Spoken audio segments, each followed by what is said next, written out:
Welcome back everyone. नमस्ते सभी को। तो आज घटस्थ योगा श्रृंखला महर्षि घिरंड में हम जारी रखेंगे समाधि के बारे में जानने की उत्सुकता को। जहां हमने लास्ट विश्राम दिया था वहीं से जारी रखेंगे कि योग में समाधि को एक वृत्ति का रूप भी दिया गया है। वृत्ति को आप कैसे भी समझ सकते हैं, यहाँ पर थॉट, कॉन्शियसनेस, हमारे विचार और तरह तरह की वृत्तियाँ होती हैं। जैसे कि वृत्ति जो होती है इल्यूजन की वजह से, डिल्यूजन की वजह से, और स्लीप, मेमोरी, तो तरह तरह से हमारी वृत्तियाँ फॉर्म हो सकती हैं। और ऐसा बताया गया है कि जब सभी प्रकार की वृत्तियाँ और प्रत्यय समाप्त खत्म हो जाते हैं तब हमें समाधि की अवस्था महसूस होती है, और समाधि की अवस्था को ब्रह्मावृत्ति नाम दिया गया है। हमारी ऐसी अवस्था जो हमेशा ब्रह्मा जी का ही अनुसरण करे, मतलब ब्रह्मा जी को ही फॉलो करे। यहाँ ब्रह्मा से आप समझ सकते हैं ज्ञान, सत्य असत्य की पहचान, इंसानों की प्रकृति और निकलता हुआ समय। और गोस्वामी तुलसीदास जी ने समाधि में ब्रह्मा जी का अनुसरण करने के लिए एक कहानी समझाई है, जिसे उन्होंने कुछ इस तरीके से बताया है। गोस्वामी तुलसीदास जी ने रामायण में लिखा है, गोचर जहाँ लग मन जाई, सो सब जानेऊ माया भाई, सोई जानेई जेहि देहु जनाई, जानत तुम ही होई जाई।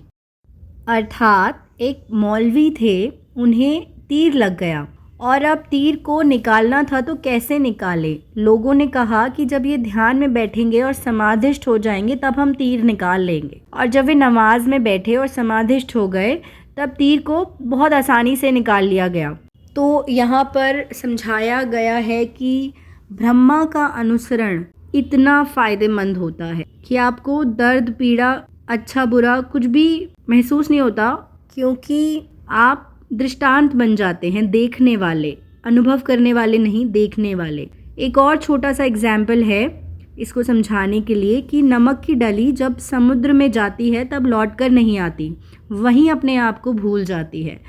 तो ब्रह्मा जी का अनुसरण करना भी इससे रिलेट किया गया है कि ब्रह्मावृत्ति और समाधि की स्थिति, कि ब्रह्मावृत्ति या फिर कह लें समाधि की स्थिति या अवस्था में हम भी कुछ नमक की डली की तरह हो जाते हैं और समुद्र ब्रह्मावृत्ति, समाधि की अवस्था होता है, जिसमें हम इस तरीके से घुल जाते हैं कि फिर पीछे नहीं मुड़ते, सिर्फ आगे की तरफ ही बढ़ते हैं और घुल मिल जाते हैं, पूरा उसमें समा जाते हैं। और महर्षि घिरंड समाधि की अवस्था के बारे में कहते हैं कि बड़े परम योग और भाग्य से मिलती है समाधि की अवस्था, और उन्हीं को प्राप्त होती है जो गुरु भक्त हैं और गुरु की जिन पर कृपा है।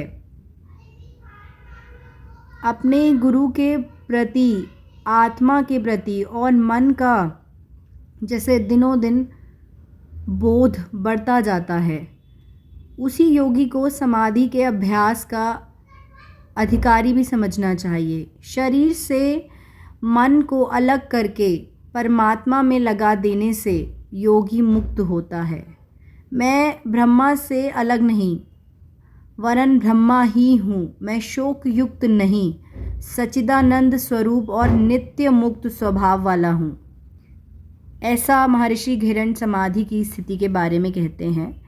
और आगे हम कल जारी रखेंगे। आप सभी का यहाँ तक सुनने के लिए बहुत धन्यवाद।